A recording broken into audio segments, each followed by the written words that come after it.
嗨，大家好，欢迎来到10人驾到的你不知道的三国系列，我是主持人叉叉 Y， 我是金老师。我们这一集呢，要来探讨的是有关于《三国》这个电视剧的第3集内容，延续第2集的内容啦。其实就是曹操他逃亡的过程当中遇到了他的恩人，就是吕伯奢，也误杀了他们家一家人，还有吕伯奢本人哦。这2集的重点都是在陈述有关于陈宫跟曹操在逃亡的过程当中他们所遇到的事情啊。那我相信大家看到这样的剧情呢，第一个疑问就是吕伯奢到底是何方神圣？还有吕伯奢跟曹操还有曹氏家族有什么样的关系？我们就请金老师帮我们来好好解释一解释了。好的，如果我们去看正史上面的资料的话，其实吕伯奢跟曹操之间的关系写得蛮模糊的。在魏书这个史料当中有这么一段记载，就是太祖以卓终必复败，罪不就败。这边的太祖就是指曹操的意思，因为他是魏的开宗始祖嘛。对对对对、OK。然后呢，这边就是在讲说董卓啊，当时想要招揽人心啊，因为他欣赏曹操嘛，他就觉得说，我封你个官做哈，就希望你当我以后的手下，乖乖的哈。结果曹操就觉得说，跟你混没前途啦，所以就想要赶快弃官潜逃。那他逃归乡里的时候呢，从数骑过故人陈高、吕伯奢，意思就是说，当时曹操不是一个人跑，他其实身旁还有一些人跟着他一起跑。那他就路过了故人吕伯奢的家里面，所以这边就只有写他是故人，两个人有交情，就这样没了啊，就这样子？对，没有错。因为其实，在真正的案发现场当中，连吕伯奢都不在。史料是这么说的：伯奢不在，其子与宾客共劫太祖，取马及物，太祖手刃击杀数人。注意哦，一开始就告诉你伯奢不在家，是吕伯奢的儿子还有他的宾客。看来他应该是在地方上一个蛮有势力的人，所以他还可以去养一些帮他工作的手下。结果呢，这些人就觉得说，看曹操好欺负，于是就想要去抢劫他。谁知道曹操怎么样呢？他在现实版本他就开无双了，手刃数人，这是整个的案发经过。如果这样说下来的话，你会觉得曹操是个很邪恶的人物吗？他就是一个正当防卫嘛。对，没有错。所以其实如果按照魏书的说法的话，曹操他手刃数人完全是被迫我都是不得已了，我是被逼的。但是注意哦，魏书顾名思义，他是帮魏写的一个史料，他当然是比较崇敬魏国还有曹操这一个家族他们的地位，所以他可能写的东西就比较有所修饰。我们要来对照其他的史料，魏晋世语当中是这么说的：太祖过伯奢，伯奢出行，五子皆在。这边都告诉你哈，吕伯奢有5个儿子。接下来史料就说，吕伯奢的儿子开始摆出宴席，好好招待客人嘛，对不对？但是反而是曹操，他觉得说，我现在是被董卓追杀的状态，这些人没事献殷勤，会不会没事要搞我呢？就趁着晚上的时候夜杀8人而去。那后来还有人记载说，其实为什么突然曹操他就俩公了呢？那是因为太祖闻其食气声，以为屠己，就是听到说，怎么好像有些声音怪怪的，不会他要对我动手吧？于是呢，罪夜杀之，也是这样在晚上杀人哈。之后呢，他就发现糟糕，是自己太敏感，搞错了。原来他们是在准备吃的东西，准备吃的东西的时候，难免可能用菜刀在那边咚咚咚咚咚咚咚咚，他们可能会有一些很嘈杂的声音嘛，他们会说，赶快动起来啊！然后曹操可能很敏感，想说动起来是要干嘛？是要动我是不是？于是呢，就把他们开无双全部给杀掉了。结果才发现什么？原来他们要动起来是要动筷子、动晚餐，不是动我啊！糟糕糟糕，我误会了。他就只好很凄凉的讲说：“宁我负人，无人负我。”然后就赶快离开了。如果是这个版本的话，那你觉得你又会如何评价曹操呢？这个蛮符合《三国演义》的情节嘛。对，我觉得罗贯中的《三国演义》其实就是改编了这个剧情，而且我觉得很巧妙。他改编了什么部分呢？因为史料上面只有写说嘛，太祖闻其食气声，他没有讲是什么声音啊，对不对？罗贯中他作为一个很优秀的小说家，他是怎么写的？他就说，好像是一群人一直说，把他给绑起来啊，宰了他。这个时候曹操就才觉得说，你们要干什么？冲进去把人给杀了之后才发现，原来他们在绑猪，然后说我要杀了这只猪，摆出一种我要款待你的感觉，让整个戏剧现场瞬间非常非常的生活化，让人感受到说这种事情完全是有可能发生的。所以我觉得这个是个非常成功的一个小说的改编。当然啦，以上史料都记载了案发过程。那我们讲作案人曹操他接下来发生什么事情呢？还有史料有记载在太平御览这个史料当中有写说，初太祖过故人吕伯奢也，罪行日暮道逢二人，容貌威武，太祖必之路。意思就是说，他干完了这件事情之后嘛，他就走了嘛，对不对？走的过程当中，他就遇到2个路人，这2个路人长得非常的威武，然后威武到曹操觉得说，这可能不是一般人而且我是在逃命状态嘛，我要赶快闪避。这边其实我们就可以看得出来，史料是有区别的。还记得我们引述的第一则史料吗？曹操他是怎么样？从数人。如果曹操身旁有好几个人的话，他干嘛要怕2个人呢？也是所以这一则史料可能这个时候曹操他是孤身一人，他才要害怕说这2个长得很不一般的人是不是想对我怎么样，赶快闪一边去。结果没想到曹操太慌张了，反而是这2个人就看着曹操想说，你干嘛看到我们就躲啊？就笑着说，官军有奔惧之色，何也？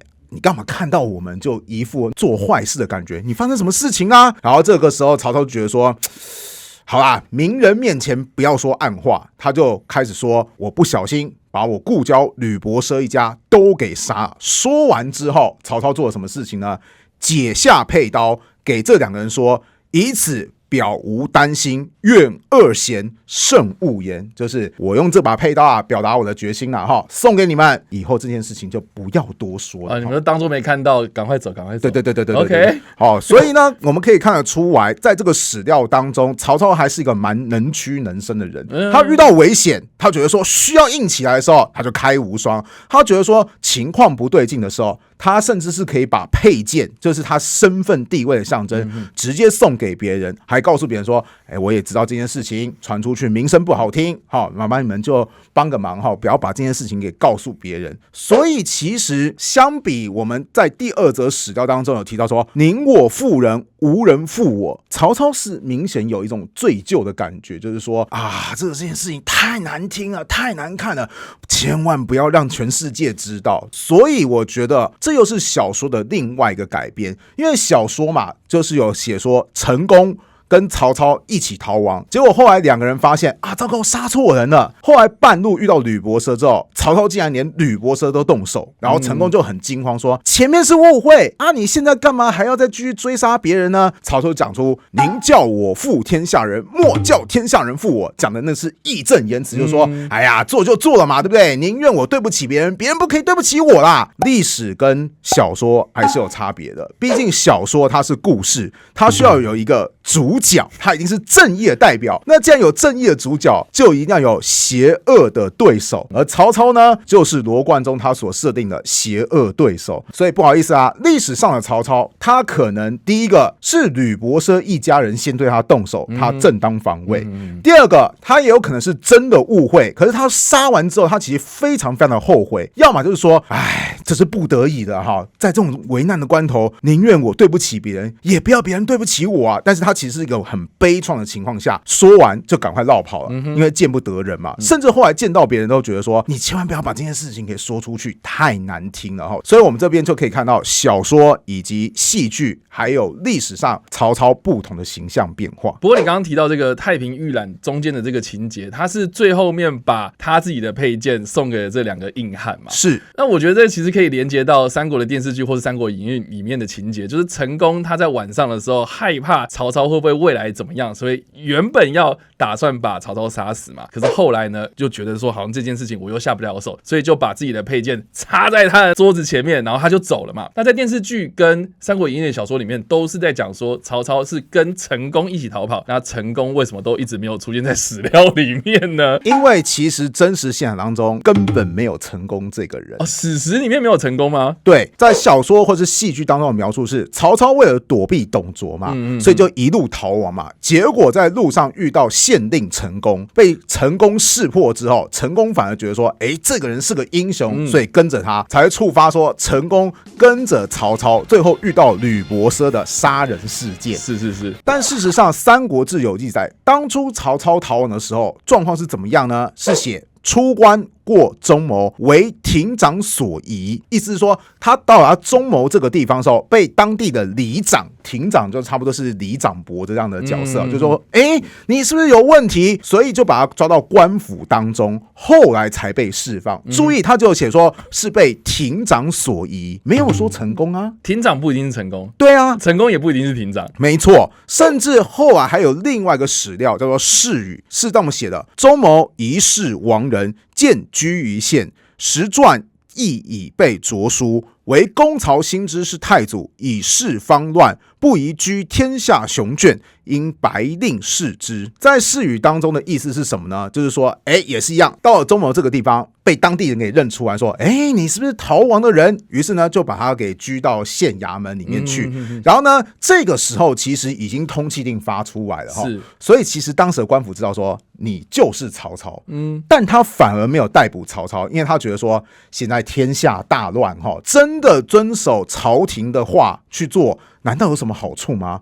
我们反而可能得罪曹操。要知道曹操本身在地方上也是很有势力的，他如果今天我不弄死他，他逃出去，会不会他改天带一群人回来弄死我，对不对？所以与其在这个乱世真的认真执行任务，不如在乱世当中好好追求人员，以求自保。于是当时呢，这个县令他们就决定说，来就把曹操给放了哈，当做什么事情都没有发生。这情节怎么都差那么多啊？但是不管怎么样了，都没有成功嘛。对，所以在历史上是没有成功的存在。小说当中大概只是想说啊，如果我就讲一个就是路人甲543，在小说当中感觉起来很没有冲突性嘛，所以我必须得安排一个名人跟他一起登场。而这个人是谁呢？是陈宫。而且在后来的小说或是戏剧当中，陈宫一路跟曹操作对，就不明白啊，为什么很多人是被曹操的魅力所吸引，就只有你陈宫不管怎么样，就算后来兵败，